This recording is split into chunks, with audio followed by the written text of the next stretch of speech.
ഇല്ലാത്തൊരു കണ്ടന്റ് ആയിട്ടാണ്. അത് ശരിക്കും എന്താണ് ഈ ഒരു കണ്ടന്റും ഇല്ലാത്ത കണ്ടന്റ്? അതായത് നമ്മളെ ലൈഫിൽ ഒരു പെർട്ടിക്കുലർ പോയിന്റ് ഓഫ് ടൈമിൽ നമ്മളെല്ലാവരും ഒന്ന് സ്റ്റക്കായി പോകും. അതായത് സ്റ്റക്ക് ആവുക ഇൻ ദ സെൻസ് ചിലപ്പോൾ നമുക്ക് വാട്ട് നെക്സ്റ്റ് എന്നറിയാതെ വരും, നമുക്ക് ഒന്നിനോട് ഒരു താല്പര്യം ഇല്ലാതെയാവും. ഞാനിപ്പോൾ ആ ഒരു സ്റ്റേജിലൂടെയാണ് പോകുന്നത് എന്നല്ല ഇത് മീൻ ചെയ്യുന്നത്. എനിക്ക് ഇതുപോലെ ഒരു ടോപ്പിക്ക് സംസാരിക്കണം എന്ന് തോന്നി, അതുകൊണ്ട് സംസാരിക്കുന്നു.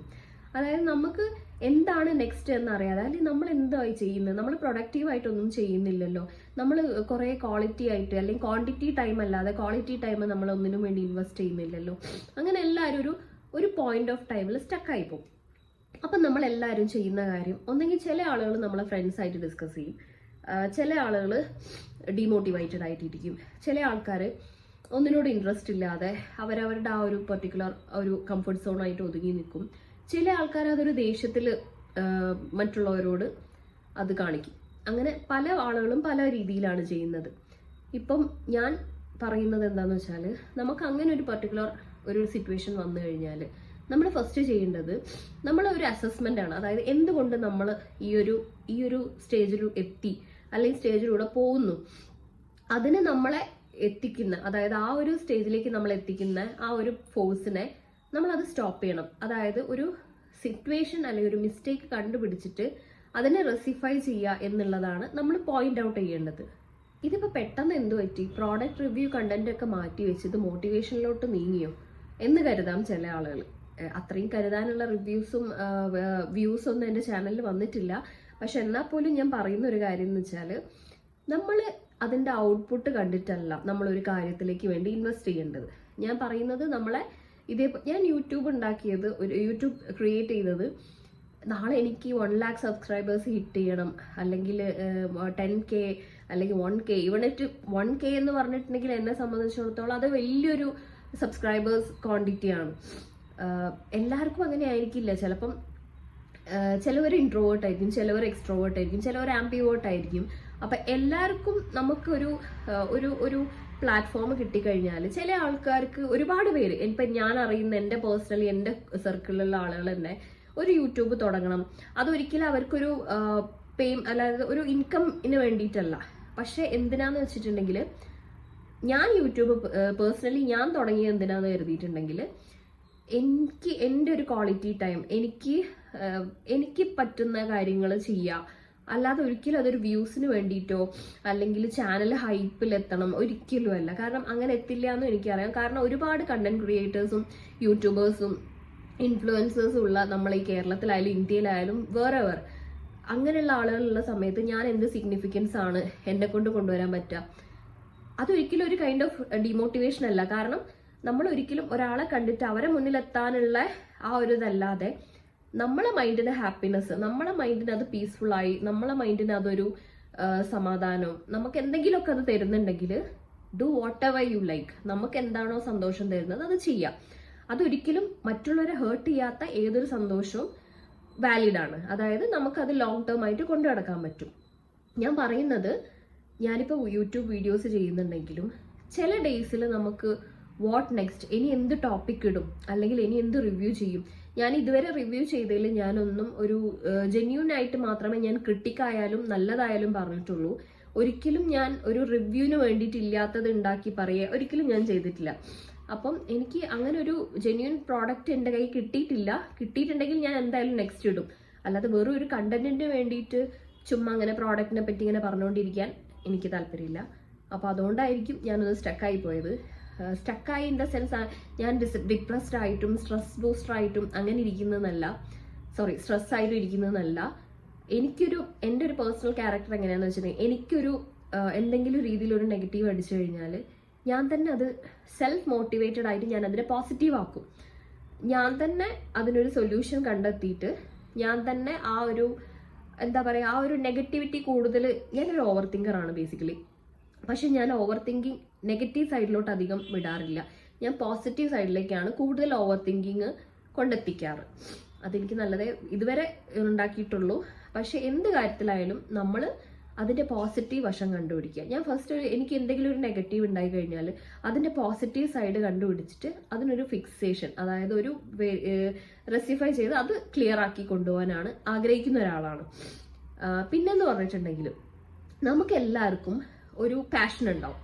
ചില ആളുകൾ അവരുടെ പാഷൻ ആയിരിക്കില്ല ഇപ്പൊ കരിയറായി കൊണ്ടുപോകുന്നത്, കരിയർ ആയിരിക്കില്ല, എല്ലാം മിസ്മാച്ച് ആയിട്ടുണ്ടാവും. അപ്പം നമ്മൾ ഒരിക്കലും യൂട്യൂബ് വ്യൂസിന് വേണ്ടിയിട്ടല്ലാതെ നമുക്കിഷ്ടമുള്ള കാര്യങ്ങൾ നമ്മളെ ചാനലിൽ കോൺട്രിബ്യൂട്ട് ചെയ്യാം.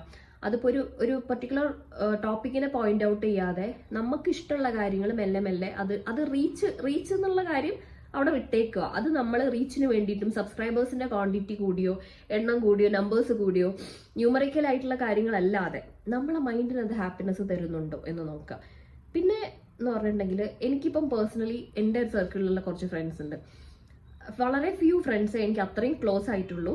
അപ്പൊ അവരെ എടുത്ത് എപ്പം എനിക്കൊരു സങ്കടം ഉണ്ടെന്നോ അല്ലെങ്കിൽ എനിക്കൊരു ഡൗൺ ആയിട്ടുള്ള ഒരു കാര്യം അല്ലെങ്കിൽ ഒരു ഡിപ്രഷൻ എന്നൊന്നും പറയാൻ പാടില്ല, അതൊക്കെ വലിയ വലിയ ടേമാണ്.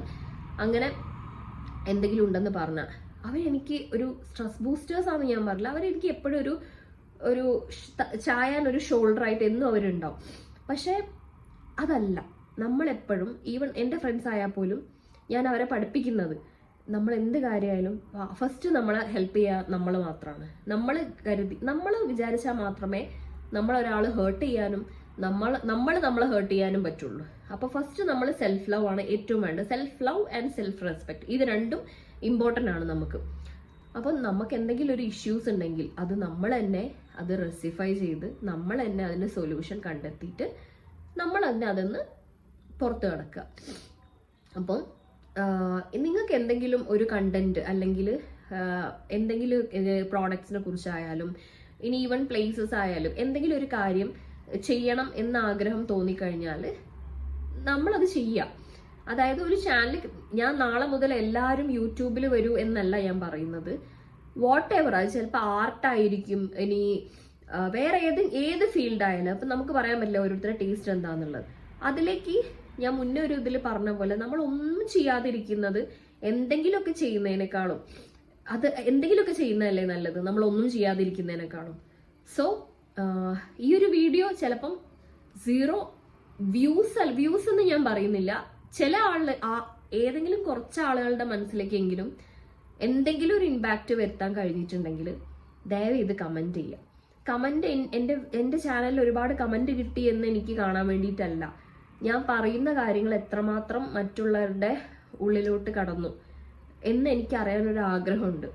അതായത് സെൽഫ് മോട്ടിവേഷനേക്കാളും മറ്റൊരാളെടുത്ത് നമ്മൾ എന്നെ മോട്ടിവേറ്റ് ചെയ്യടാ അല്ലെങ്കിൽ എനിക്ക് എന്തെങ്കിലും പറഞ്ഞതാടാ എന്ന് പറയുന്നതിനേക്കാളും ഞാൻ ബിലീവ് ചെയ്യുന്നത് സെൽഫ് മോട്ടിവേഷനും സെൽഫായിട്ട് നമ്മൾ ഉയർന്നു വരിക എന്നുള്ളതിനാണ്. അപ്പോൾ എന്തെങ്കിലും ഞാൻ പറഞ്ഞതിൽ നിങ്ങൾക്ക് മിസ്മാച്ച് ആയി തോന്നാം. ചിലവർ അഗ്രി ചെയ്യുന്നവരുണ്ടാവും, ചിലവർ അതിന് എഗെയിൻസ്റ്റ് പറയുന്നവരുണ്ടാവും, ചിലവർ ഇങ്ങനെയല്ലടാ അങ്ങനെയാണ്, ഞാനാണ് ശരിയെന്ന് ഞാൻ ഒരിക്കലും പറയുന്നില്ല. അപ്പം അങ്ങനെ എന്തെങ്കിലും പറയാൻ തോന്നിയിട്ടുണ്ടെങ്കിൽ be free to talk and അത് കമൻ്റ് ആയിട്ടിടുക. ഇനി എൻ്റെ ഇൻസ്റ്റഗ്രാം ID ഞാൻ ഇതിൽ പിൻ ചെയ്തിട്ടുണ്ട്, അപ്പം അതിലേക്ക് വന്ന് കമൻറ്റ് ചെയ്യുക, മെസ്സേജ് ചെയ്യുക, ഞാൻ റെസ്പോണ്ട് ചെയ്യും. അപ്പം എന്തെങ്കിലും ഈ ഒരു വീഡിയോ ബേസ് ചെയ്തിട്ടുള്ള എന്തെങ്കിലും ഇനി വീഡിയോ ആയിട്ട് ചെയ്യണമെങ്കിൽ അതും പറയുക, സപ്പോർട്ട് ചെയ്യുക എന്ന് വിചാരിച്ച് ഈ ഒരു വീഡിയോ ചെയ്തത് എൻ്റെ ചാനൽ സബ്സ്ക്രിപ്ഷൻ കൂടാനും വ്യൂസ് കൂടാനും അല്ല. എനിക്കത് എൻ്റെ ഒരു ഡൗൺ സ്ട്രീമിൽ എനിക്കത് പറയണം തോന്നി, ഞാൻ വന്ന് പറഞ്ഞു. എല്ലാവരും ഹാപ്പി ആയിട്ട് പോസിറ്റീവായിട്ട് അടിപൊളിയായിട്ടിരിക്കുക. Okay, bye. ഇൻ ബിറ്റ്വീൻ ഒരു കാര്യം പറയാൻ ഞാൻ വിട്ടുപോയി. നമ്മളെ പാമ്പർ ചെയ്യാനും നമുക്കൊരു സങ്കടം വരുമ്പോൾ നമ്മളെ കൂടെ നിന്ന് നമുക്കത് മാറ്റിയെടുക്കാനും നമുക്ക് എല്ലാവർക്കും ഒരുപാട് സർക്കിൾസ് ഉണ്ടാവും. ചിലർക്ക് ഫ്രണ്ട് സർക്കിൾ ഉണ്ടാവും, ഫാമിലി സർക്കിൾ ഉണ്ടാവും, കസിൻ സർക്കിൾ ഉണ്ടാവും, കൊളീഗ് സർക്കിൾ ഉണ്ടാവും. അങ്ങനെ different husband, friend, brother, sister, father, mother, അങ്ങനെ എല്ലാവരും ഉണ്ടാവും. ചിലർക്ക് ആരും ഇല്ലാത്തവരും ഉണ്ടാവും. ഫോർച്ചുനേറ്റ്ലി അങ്ങനെ ഉള്ളവർക്കോട് എല്ലാവരോടും കൂടിയാണ് ഞാൻ പറയുന്നത്. അതായത് നമുക്കൊരു പ്രശ്നം വരുമ്പോൾ നമ്മളെ ബെസ്റ്റ് ഫ്രണ്ട്സ് ആയാലും നമ്മൾ സ്വന്തമായിട്ട് ആ പ്രോബ്ലം റെസിഫൈ ചെയ്ത് നമ്മളത് ക്ലിയർ ചെയ്തിട്ട് അവരുടെ അടുത്ത് പറയടാ എനിക്കിങ്ങനെ ഒരു പ്രശ്നം ഉണ്ടായിരുന്നു, ഞാനത് ഇങ്ങനെയാണ് സൊല്യൂഷൻ കണ്ടെത്തി, അല്ലെങ്കിൽ ഞാൻ ഇങ്ങനെയാണ് ചിന്തിക്കുന്നത്, ആം ഐ റൈറ്റ് ഓർ ഞാൻ ഇനി ഇമ്പ്രൂവ് ചെയ്യാനുണ്ടോ എന്ന് നമ്മളൊരു ഫ്രണ്ടിനോട് പറയുന്നതാണോ? അല്ലെങ്കിൽ എടാ എനിക്കിങ്ങനെ ഒരു പ്രോബ്ലം ഉണ്ട്, ഞാൻ ഭയങ്കര ഡൗൺ ആണ് എന്നും പറഞ്ഞ് അവരെ എന്തൊക്കെ പറഞ്ഞാലും അത് അവരൊരു നെഗറ്റിവിറ്റിയാണ്. അതായത് നമ്മൾ അവരെയും കൂടിയും ചെറുതായിട്ട് ഡിസ്റ്റർബ് ചെയ്യുന്ന പോലെയാണ്. നമ്മൾ അവരെ റെസ്പെക്ട് ചെയ്യുന്നുണ്ടെങ്കിൽ നമ്മൾ കൂടുതലായിട്ട് അവരെ സങ്കടപ്പെടുത്താതെ, അല്ലെങ്കിൽ നമുക്കൊരു സങ്കടം വരും എന്ന് പറയുമ്പോൾ നമ്മൾ ഫ്രണ്ട്സിനായാലും നമ്മളെ ഹൂഎവർ ഞാൻ പറഞ്ഞല്ലോ, ഒരു ഫ്രണ്ട് എന്ന് ഞാൻ പറയുന്നേ ഉള്ളൂ, നമ്മൾ ആ അതർ സൈഡിൽ നിൽക്കുന്ന നമ്മളെ വെൽവിഷറിന് പാരൻസ് ആവാം, ബ്രദേഴ്സ് ആവാം, സിബ്ലിങ്സ് ആവാം, ഹൂഎവർ ഞാൻ പറഞ്ഞു, അവർക്കത് ഡിസ്റ്റർബൻസ് ആണ്. നമുക്ക് സങ്കടം ഉണ്ടെന്ന് പറഞ്ഞിട്ട് അവർ ഹാ എന്ന് പറഞ്ഞ് ചിരിക്കില്ലല്ലോ. അപ്പം അവർക്ക് ഡിസ്റ്റർബൻസ് കൊടുക്കണോ അതോ ഒരു സൊല്യൂഷൻ നമ്മൾ തന്നെ കണ്ടെത്തിയിട്ട് എടാ ഇങ്ങനെയാണ് എന്ന് പറയുന്നതാണോ ബെറ്റർ? ഇതുകൂടി നിങ്ങൾ കമൻറ്റ് ചെയ്യാൻ മറക്കരുത്. ബൈ.